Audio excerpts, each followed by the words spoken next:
عليكم ورحمة الله وبركاته. ازيكم يا حبايبي، عاملين ايه؟ يا رب تكونوا بخير. اللهم صل وسلم وبارك على سيدنا محمد وعلى اله واصحابه اجمعين. صباحكم فل، صباح الورد، صباح العسل. النهارده بقى ايه؟ النهارده الجمعة، جمعة مباركة عليكم. هدلع بقى العيال النهارده ونعمل لهم كريب. احلى من نشتريه من بره. هم عايزين كريب بقالهم كذا يوم بيطلبوا مني كريب، فقلت لهم انا هعمله لكم بدل ما نشتريه غالي، وهنعمله احنا في البيت، واعمل لكم طعمه حلو زي بتاع بره، واحلى من بتاع بره كمان، وانضف من بتاع بره. هنعمله بطريقه حلوه ان شاء الله النهارده تعجبكم وتجربوها وتقولوا لي رايكم فيها ايه. اللهم صل وسلم وبارك على سيدنا محمد وعلى اله واصحابه اجمعين. يا ريت تشتركوا في القناه وتفعلوا زر الجرس عشان يوصلكوا كل جديد، وحطوا لايك. تعالوا نسمي بقى بسم الله ونشوف هنعمل النهارده. يعني هحط كوبايه واحده لبن، 3 كوبايات ميه على 4، ومعايا 4 كوبايات دقيق. تمام كده، يبقى انا هحط 3 كوبايات ميه وكوبايه واحده لبن و4 كوبايات دقيق، وهشوف هيفيد الدقيق ولا هياخد ال4 كوبايات. بس يعني انا هعجن ال4 كوبايات ان شاء الله. ماشي. ومعايا هنا معلقه سكر كبيره، ومعايا نص معلقه ملح، ومعايا ربع معلقه فلفل اسمر. ده لو انت هتعمليه حادق بس، لو هتعملي الكريب حادق بس، لو هتعمليه حلو وحادق ما تحطش، لا تحطي فانيليا ولا تحطي فلفل اسمر. لا، عشان الحلو بيبقى مش عايز فلفل اسمر، والحادق بيبقى عايز فلفل اسمر. فلو انت هتعملي العجينه هي هتعملي منها حلو وحادق، ما تحطيش لا فلفل اسمر ولا فانيليا. امال انا هعمل حلو، هعمل حادق بس، فهحط له فلفل اسمر عشان زفرت البيض. تمام كده. نسمي بقى بسم الله ونخش نشوف هنعمل ايه. انا مش هضربها في الخلاط النهارده، انا هعملها كده على ايدي على طول ان شاء الله. هنزل الاول بمج اللبن. عايز احط مجين ميه ومجين لبن مفيش مشكله، بس انا ايه، حبيت ان انا ازود الميه شويه. على فكره انا بحط ميه بتطلع احلى يعني. ما تحطش كلها لبن، حط ميه ولبن. 2 كده زي ما اتفقنا، 3 كوبايات ميه وكوبايه واحده لبن. هنزل بقى بالبيض. اهم حاجه تبقى متاكده ان البيض بتاعك كويس قبل ما تفتحيه في الميه او على الخليط بتاعك يعني.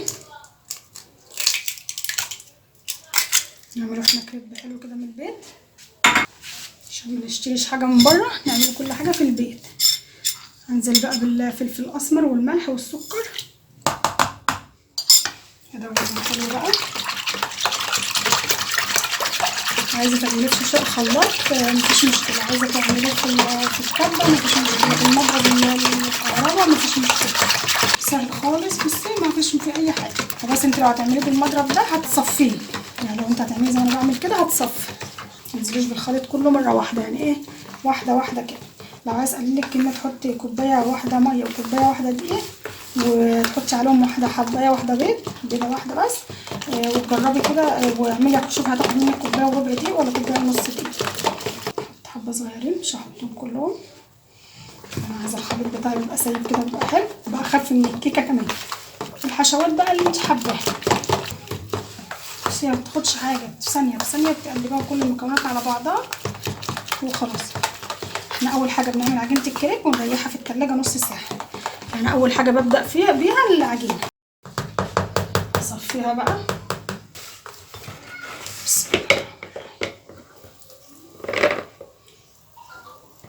لازم تصفيها عشان تطلع معاكي حلوه، ما يبقاش فيها اي حاجه تكتلات دي متكلكع ولا اي حاجه. معلقه كده بالسبونج او اي حاجه. صفي كله. بس ما شاء الله ال4 كوبايات ميه وحليب خدوا ال4 كوبايات دقيق الا معلقتين 2. انا كان فايض معلقتين 2 دقيق بس.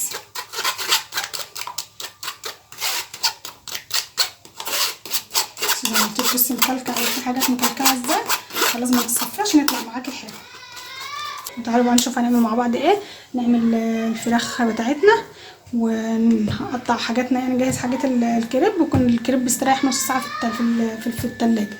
حطيت عجينه الكريب في التلاجة تستريح نص ساعه. في النص ساعه دي هنعمل الفراخ ونحمر بطاطس ونجهز حاجاتنا عشان نسوي الكريب ونعمل ونشتغل نحشيه على طول كده. انا ولعت على البطاطس هي تتحمر، سوي البطاطس، وانا هقطع بقى الفراخ بتاعتي. انا هعمل مكعبات فراخ، مش هعملها بدقيق يعني التريبس دي ولا حاجه، انا هعملها كده ايه زي الشاورما كده، بس ايه بسم الله الرحمن الرحيم. معايا مكعبين فراخ، اتنين فراخ اهو. ماشي، دي الكميه بقى اللي انت حابه تعمليها، مش عايزاها انا اشوحها بس كده زي الشاورما بالظبط كده، بس الشاورما بتبقى رفيعه، انا مش هعمل دي رفيعه، هعمل دي تخينه شويه اللي هي تبقى باينه في السندوتش كده يعني.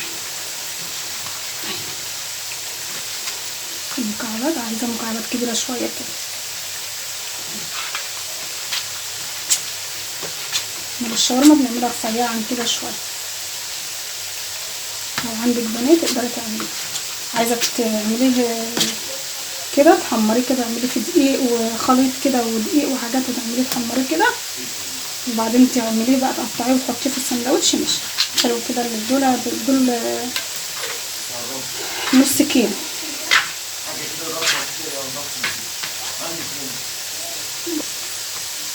اقطعهم بقى كلهم كده واغسلهم غسله حلوه. انا كنت حاطه عليهم ملح، هحط برضو عليهم ملح واعصر عليهم ليمون واغسلهم وارجع بقى نعملهم مع بعض على البوتاجاز.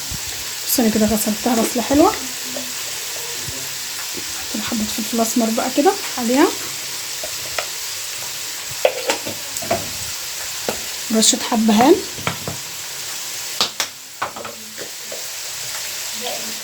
حط حبه ملح، امسكها بقى قلبها كده. لو عندك وقت حطها في التلاجة نص ساعه، ما عندكش وقت قلبي كده وانزلي بيها على طول في الصينيه او في الطاسه على طول. حشوات بقى اللي انت حباها، عايزه تعملي بفراخ، بمشكل جبن، ببطاطس وجبنه، بصدق، ببسطرمه، اي حاجه انت حابه تعمليها هتطلع معاكي زي العسل. نركنها بقى كده ونجيب الطاسه. البطاطس بتاعتنا خلاص اهي قربت تطلع.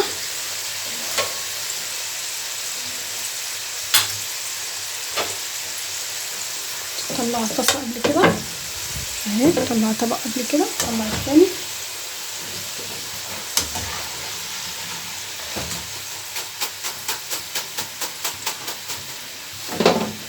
دول كده ايه 4 حبات بطاطس كده حجم وسط. دلعي بقى عيالك. قلت لهم اعمل لكم والله فراخ، قالوا لا اشرنا بالفراخ اعمل لنا بانيه يا تعملي لنا كريب، بس هم كانوا عايزين كريب بقالهم كذا يوم، فقلت لهم خلاص انا هعمل لكم كريب، لان هو يوم الجمعه ده الوحيد اللي بنتجمعوا مع بعض، فنعمل لهم اللي هم نفسهم فيه. اهي كده البطاطس بتاعتنا، رش عليها حبه ملح بس صغيرين خالص عشان احنا هنحط لسه جبن ونحط حاجات تبقى حلوه. اهي هنا بقى الطاسه بتاعتي، هنزل بحبه زيت بصوا صغننين خالص اهو، مش عايزه زيت كتير. سخن الطاسه حلو قوي. انا نسيت اقول لكم عجينه الكريب لما قفلت التليفون يعني لما بدخلها التلاجة نسيت، كنت ناسيه احطها لها 3 معالق زيت، حطيت لها 3 معالق زيت بالمعلقه الكبيره. تمام كده، عشان برضه انا قلت اقول لكم عشان كنت نسيت احط الزيت. سخن الطاسه حلو عشان تنزل معاكي ايه على طول. هشيل بس الطاسه ديت في البوتاجاز وارجع لكم. بصوا انا عايزه تمسك الطاسه سخنه خالص. اول ما انزل بقى مش هقلبها كتير بس تاخد صدمه كده. خلي بالنا عشان احنا مقطعين المكعبات كبيره، فبنسويها حلو قبل ما نحطها في الكريب، لان الكريب ما بياخدش سوا كتير. واعتبري بتبقي مسويه كل حاجه، انت بتسيحي الجبن بس. فهنسوي هنا الفراخ حلوه قوي، وبعدين ايه كده حطيت له الملح والفلفل الاصفر وحبه حبان، مش هحط له اي حاجه تانية. الفلفل مقطعات مكعبات اهوت، مقطع الفلفل مكعبات، فلفل كل المشكل، فلفل رومي واخضر واصفر واحمر، هنحطه على في العجينه في الكريب واحنا بنقفله، مش هنزل هنا باي حاجه تانية. شوحوا بقى حلو كده وارجع لكم تاني. الفراخ نقلتها هي طبعا البوتاجاز اهي تستوى. نعمل بقى الكريب بعد ما الفراخ تستوى، نعمل الكريب. بسم الله الرحمن الرحيم. هنا العجينه بتاعتي اهيت، تسوى عجينه. بصوا القوام بتاعها، وانا بعمل العجينه نسيت فحطيت لها 3 معالق زيت كبار اهي. سخنوا الطاسه بتاعتنا حلو ونمسحها بمنديل في مكانه زيت.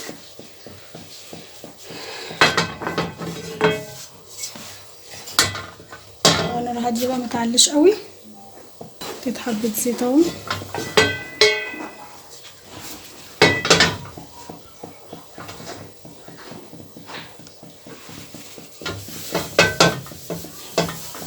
امسحها بمنديل كده احسن لك، احسن ما تمسحها بالفرشه. سخنها حلو وبعدين احط الجريل.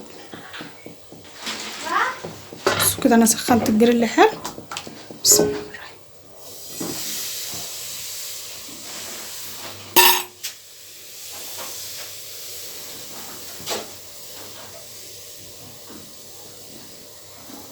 حاولي تظبطي كده، هي اول واحده زي ما اتفقنا مش بتبقى ايه مظبوطه قوي، بعد كده بتلاقي الدنيا معاكي اتظبطت وبتبقى حلو.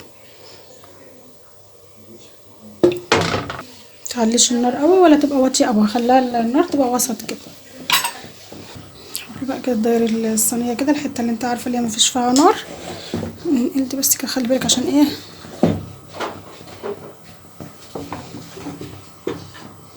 تلف الصينيه بالراحه كده.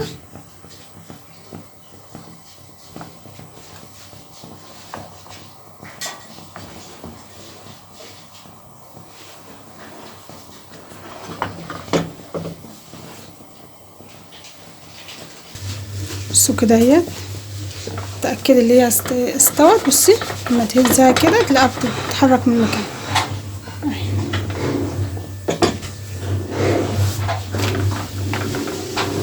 مفيش اسهل من كده. برضه على الجنب ده 3 4 دقايق تاخد اللون كده، وبعد كده ايه مش بتغيب يعني.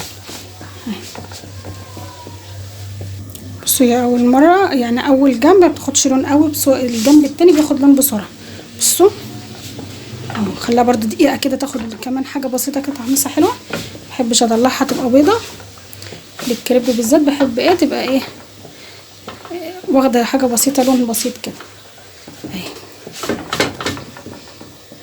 بصوا كده خلاص هشيل دي بقى، هشيلها ونحط واحده غيرها. بسم الله ما شاء الله. حطي بقى على فوطه كده والمنديل يبقى جنبك في قلبه زيت.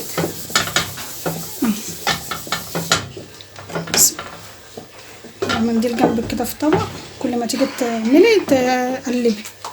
بسم الله الرحمن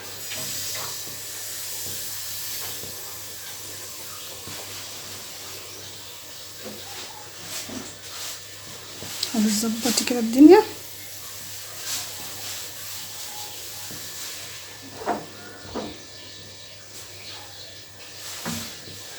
حتى اللي هي ما يبقاش فيها عجين خليط او عجين، ما حاولي تظبطيها كده.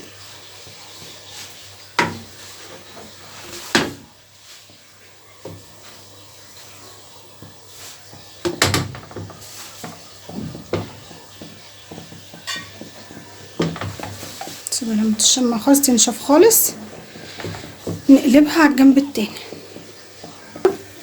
بصوا كده هقلبها بقى على الجنب التاني.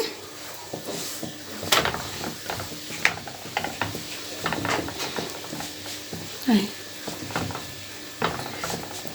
بتاخد الجنب على الجنب التاني، بتاخد اللون بسرعه عن الجنب الاولاني. انا مش بحط زيت كل مره يا جماعه، انا بحط منديل مبلول اهو مع كوك زيت، بمسح بالطاسه كل مره وخلاص كده. خلاص بصوا جمالها اهي. هنشيلها، هعمل معاكم كمان واحده سهله خالص، طريقتها سهله خالص وحلوه قوي. بسم الله الرحمن الرحيم. انزلي بس في النص كده بالخليط ونمشي بقى ايه كده.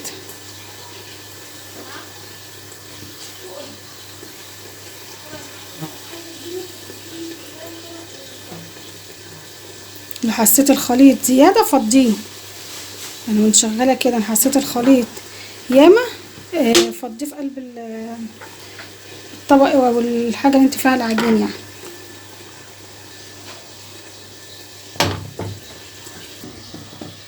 خلاص كده خدت الجنب. بصوا حمصت من الجنبين بقت جميله. ماشي نشيلها، ننزل العجين في النص، نمشي كده. يعني انا المغرفه بتاعتي دي الجريل ده او الصينيه دي بتاخد مغرفه وربع. تسوي بقى كل الكميه بنفس الطريقه دي، سهله خالص مفيش فيها اي حاجه على فكره. ونرجع بقى نشوف هنحشيها مع بعض ان شاء الله مع بعض كده اهيت. بصوا في ثانيه في ثانيه. وحاولي وانت بس اذا شغاله النار بتقف في النص، انت حاولي تيجي على الحرف كده وتمشي الصينيه بالراحه كده اهي اهي، عشان لما تيجي ترفعي الكريباه وتقلبيها تلاقيها الحرف بتاعها بيطلع معاكي ويبقى ايه مش لازق في الصينيه. نخلصهم بقى كلهم كده ونرجع مع بعض تاني اهوت. بسم الله ما شاء الله.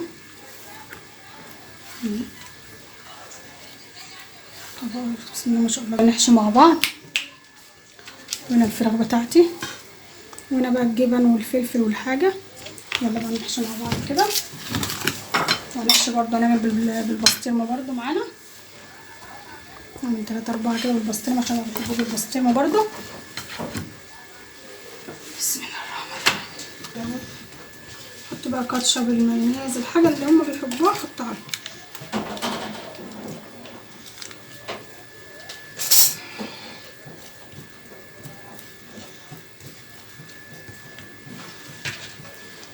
بسم الله. حطوا بقى حبه جبنه كده صغيرين، قطعتين فراخ بقى،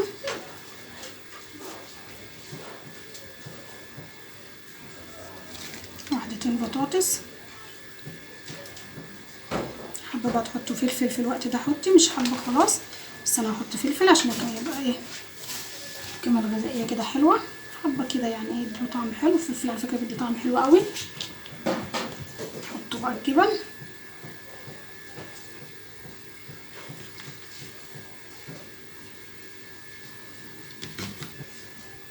بس كده نقول كده على بعض كده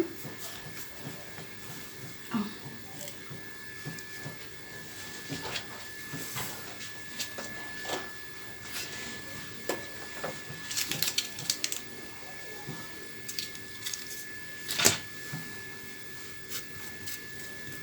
بس انا بحط الكاتشب من فوق.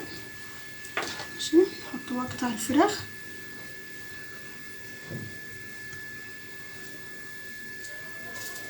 حاولي كده تمليه وتخلي طعمه يبقى حلو كده. حطيتين بطاطس ندلعهم بقى. هنعمل يبقى ندلعهم. هنعمل ايه كده حلو. نحط بقى حبة فلفل،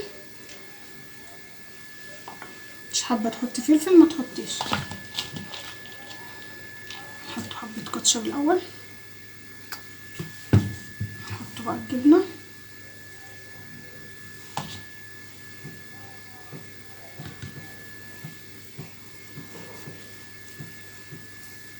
حاولي تسوي كده بايديك.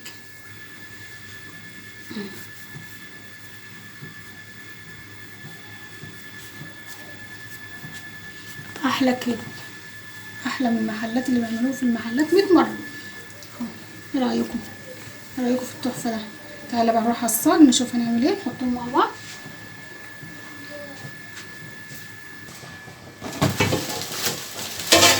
بصوا نزلت بحبه زيت مش كتير يعني ايه دوب تمسحي الصينيه بتاعتك كده.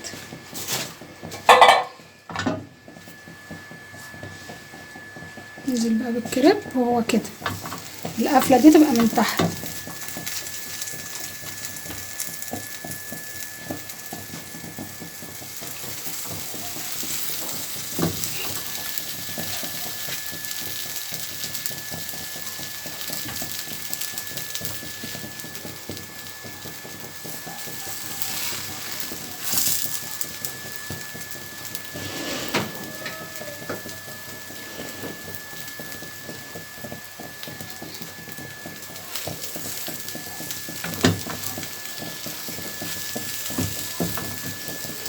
نار بقى كده على نار هاديه. نحمصهم بقى تحميصه حلو كده يطلعوا طعمهم مقرمش كده وطعمهم جميل.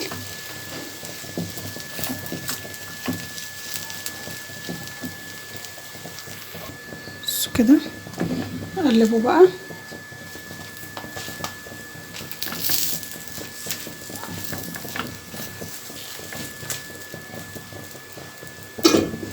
عايز تحمصيه عن كده تقللي التحميصه بتاعته عن كده شويه مفيش مشكله.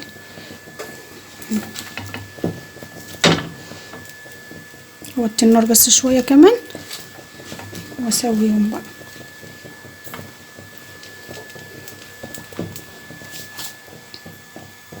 بس حاولي توقفيهم كده يجي يتحمصوا من الجنب ده والجنب ده برضو بالراحه كده، ما بياخدوش حاجه اهو.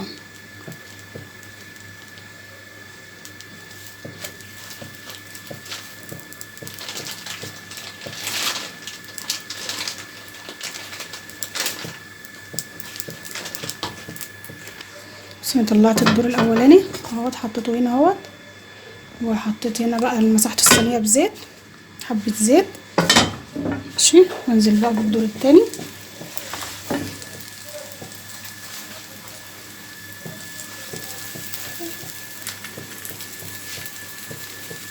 حاولي ايه ما يتفتحش منك عشان الجبنه ما تقعش منك. شايفين العسل ده والسكر ده؟ حطوا لايك بقى، بصوا الجمال ده، عايزه لايك. بس العسل بصوا.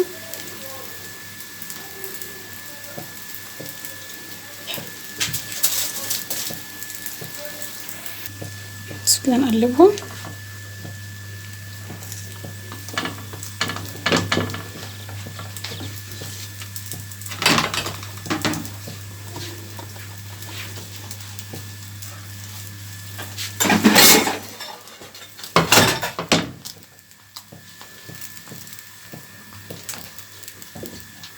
خلاص بقى كل الكميه وارجع لكم تاني. سواها بنار هاديه خالص، النار هاديه مش عاليه عشان يطلع معاكي مقرمش كده وطعمه حلو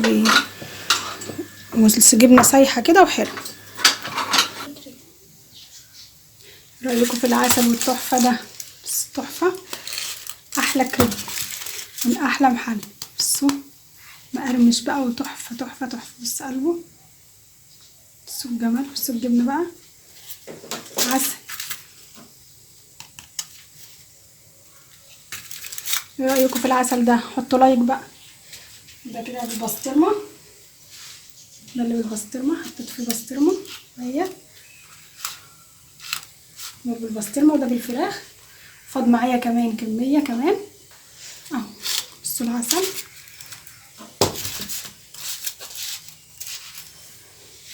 فاض معايا 3 كريبات كمان شلتهم في التلاجة، نبقى نعملهم بكره بقى ان شاء الله، نبقى نحشيهم كده حلو قوي. مع مطبخ مشاريع في الشحيره. يا رب الفيديو يكون عجبكم ويكون الطريقه سهله كده وتقدروا البنات الحبايب يعملوها. انا عارفه الناس الكبيره كلها شاطره وبيعرفوا يعملوا كل حاجه، دي للبنات اللي هي ايه لسه داخله المطبخ وعايزه تتعلم جديد، عايزه تتعلم يعني تعمل. فالطريقه سهله خالص وطريقه جميله. والفراخ دي زي ما انت عايزه تعمليها بانيه وتحمريها وبعدين تقطعيها مكعبات او تقطعيها شرايح وتحطها في الكريب ماشي. عايزه تعمليها زي الشاورما زي ما انا عملتها كده ماشي. تعملي بالبسطرمه ماشي، تعملي ببطاطس بمشكل جبن. الحشوات بصي زي ما انت عايزه يعني، كل اللي انت حابه تحطيه حطيه. الحشوات دي حسب راحتك انت يعني. ف يا رب يكون الفيديو خفيف عليكم ويكون عجبكم. مع مطبخ مشاريع في الشحيره. المشتركش في القناه يا ريت ينورنا ويشرفنا ويشترك في القناه ويفعل زر الجرس عشان يوصله كل جديد. وحطوا لايك. بصوا العسل، لايك بقى اهو. لايكات كتير كتير. السلام عليكم ورحمه الله وبركاته.